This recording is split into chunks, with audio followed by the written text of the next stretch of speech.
Hello everyone, welcome to another exciting episode of Dayspring Discussions. I'm your host, Sean McGahee. In this show, we talk about movies, TV, sci-fi, fantasy, comic books.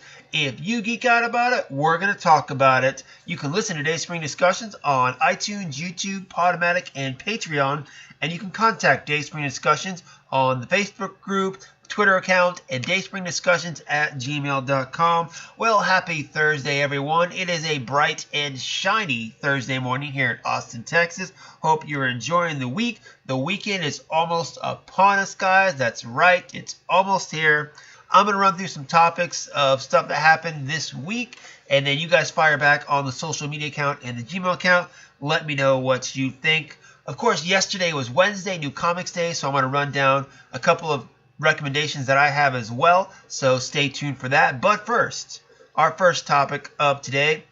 Now this week I felt like on the shows I've run down a lot of DC and Marvel news. Now my speciality, I feel, is in that category though. I'm a big Star Wars fan. I read DC and Marvel comics pretty much. I'm into Game of Thrones. I like Harry Potter. Lord of the Rings is fine. Star Trek, I'm in that group of all that stuff. But I admit there are stuff that I really don't follow. X-Files, for instance. That's one of those things that I just can't get into. I've tried. It doesn't work. Anime, another thing that I've tried to get into, just doesn't do it for me. So while I try to reference them, really not my cup of tea. Walking Dead. Look, if anyone who listens to the show and is in the area wants to come and talk some Walking Dead, you have an open microphone to come talk all the Walking Dead you want. Feel free. Not a problem, because I know it's one of those major fan bases that I miss when I do the show. But in any event, I feel like I've done a lot of DC Marvel stuff. Even the topics that I have for today are DC and Marvel based. So I thought I'd start off with just a quick one little story, non-DC or Marvel related. It is, however, comic book related.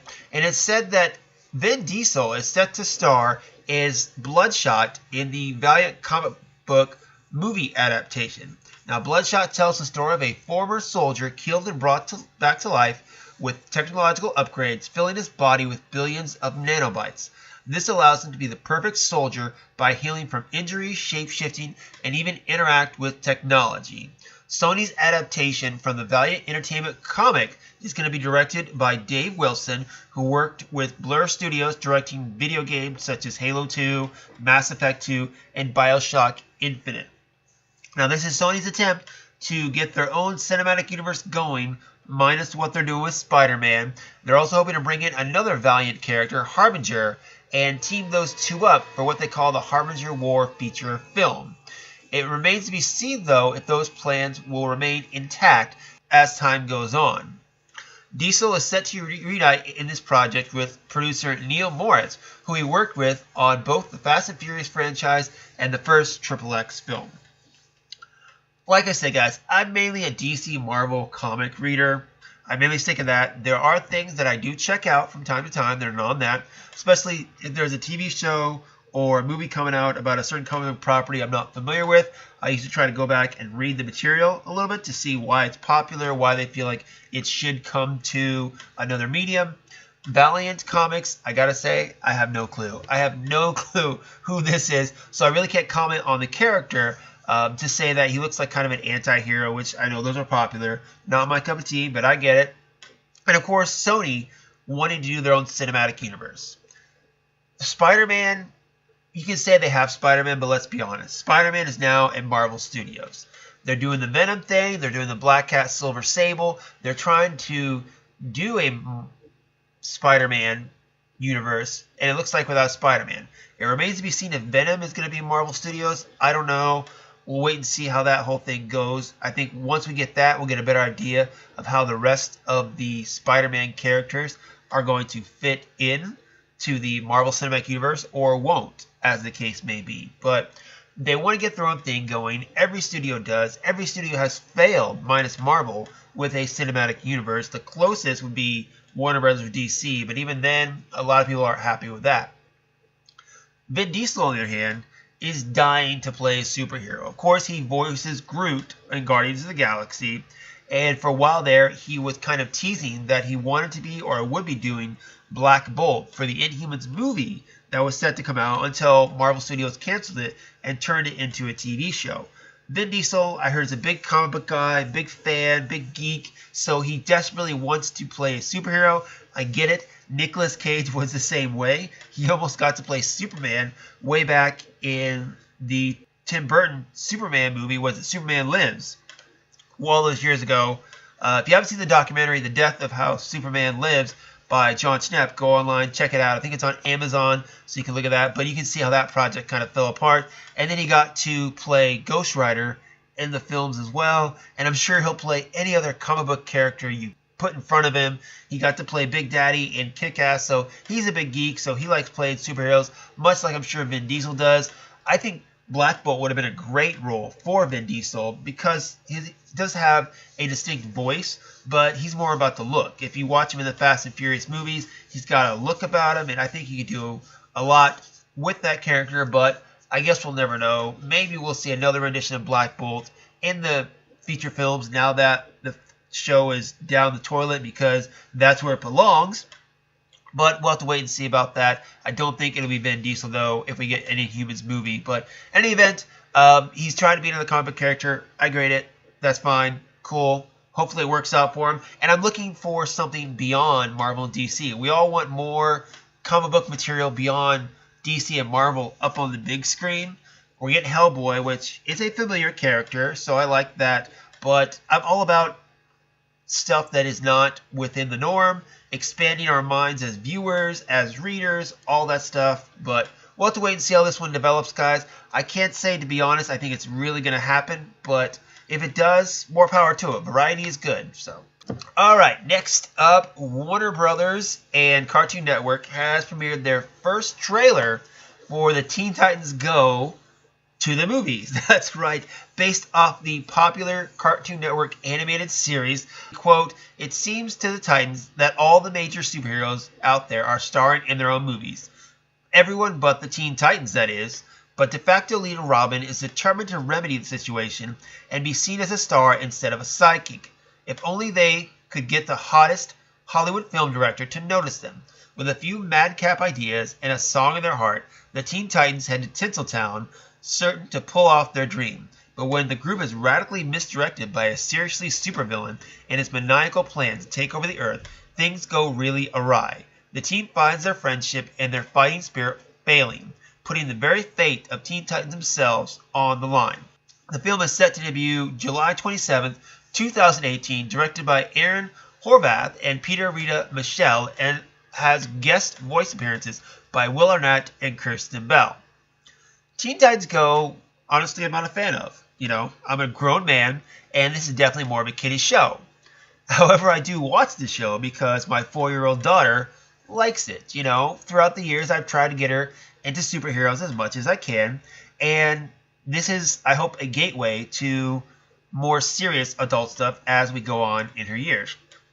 I was really upset with the show when it first premiered because it premiered right after the cancellation of Young Justice, a superhero show that I actually like. So I was kind of bitter about Teen Titans Go. And then, of course, as my daughter got older, she liked it in the last year or so. So then I watched it, and I think it's kind of stupid. The character is really crazy, but it's really a show for the next generation of kids that have those short attention spans, instant gratifications. They want stuff all quick and snappy.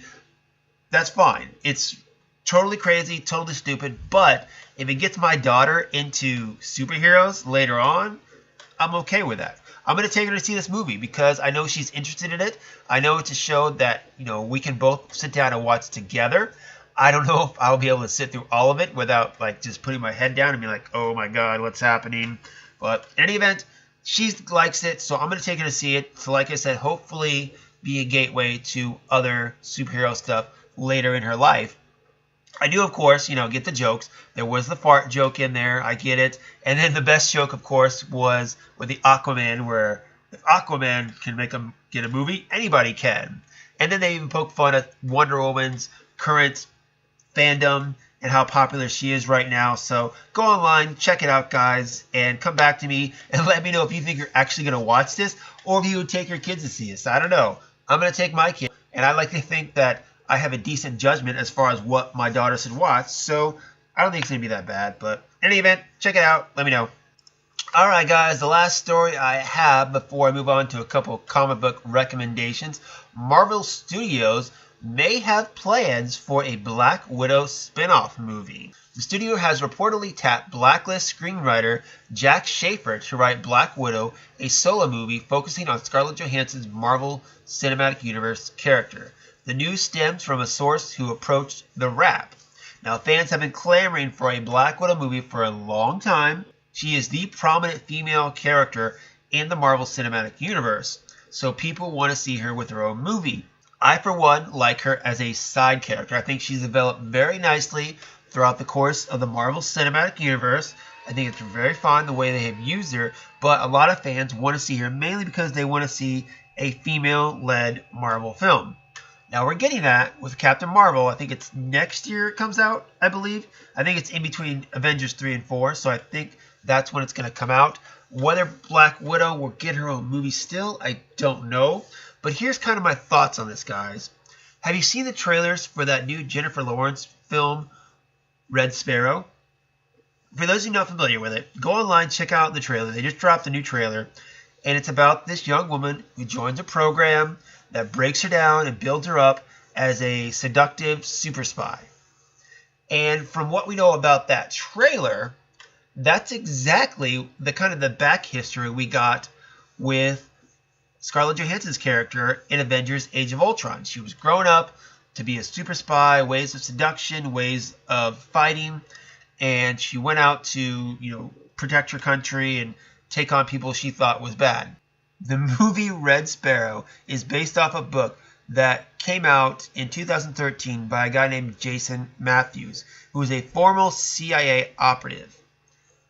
Avengers Age of Ultron came out 2015.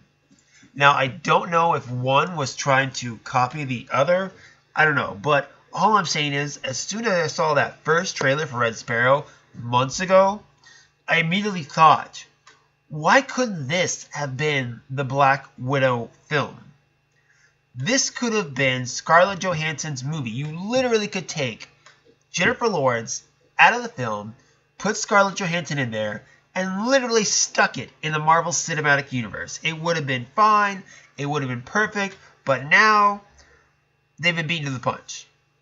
I imagine with a Black Widow film, it's going to be post-Avengers Infinity War that comes out in May, post-Avengers 4, whatever it may be called. I don't know. But in any event, I saw Red Sparrow, and I immediately thought Black Widow. Then they get news that this Black Widow movie is possibly in development.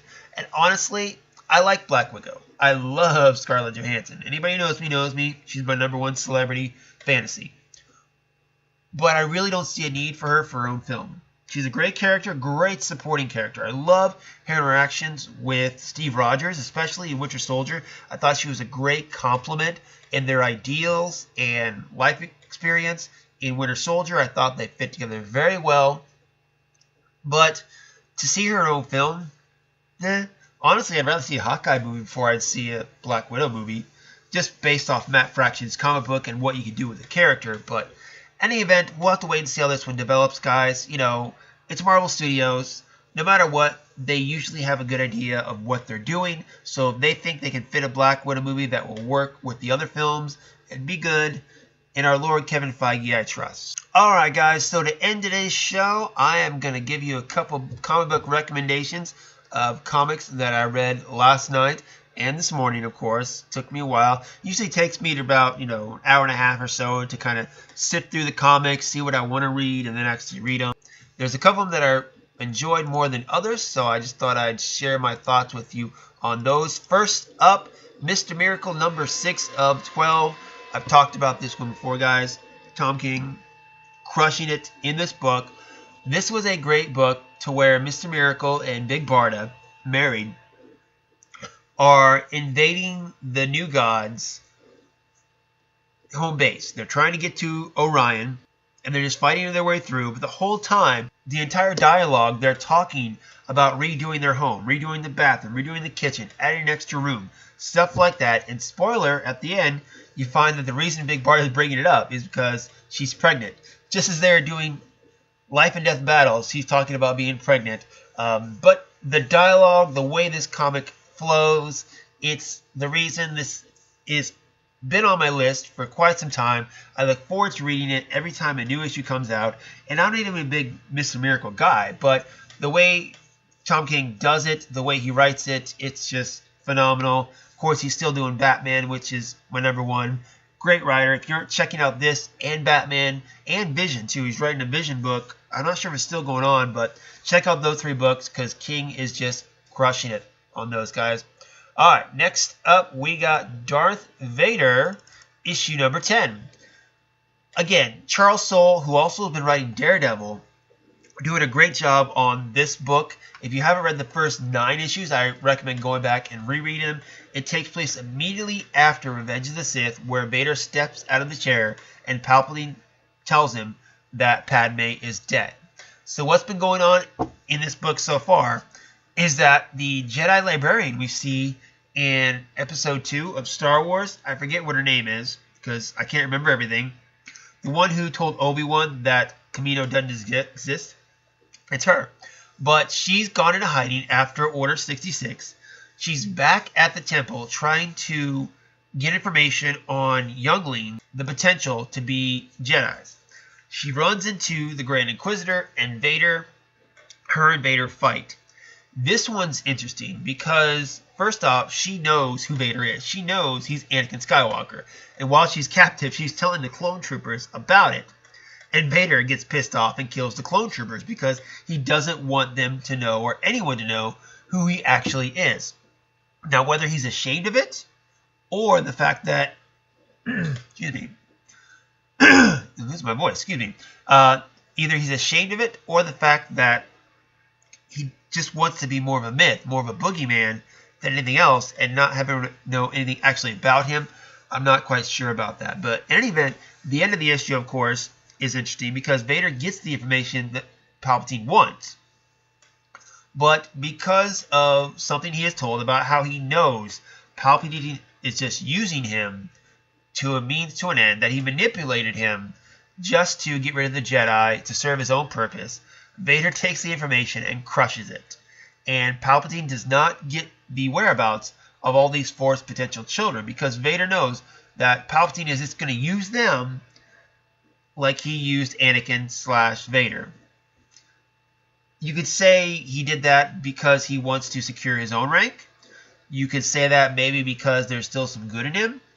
I don't know. There are a lot of different ways you can take the decisions Vader makes in this issue, several different ways, and that's what makes it so interesting. I loved what Charles Soule is doing. There's a new issue of Daredevil that came out as well. You can check that out. That's an interesting thing going on there. But Darth Vader, issue number 10, if you're a Star Wars fan, I highly recommend checking it out. It's a good read. Next up, She-Hulk, number 161. This one was interesting because it gets down to why I like the Hulk.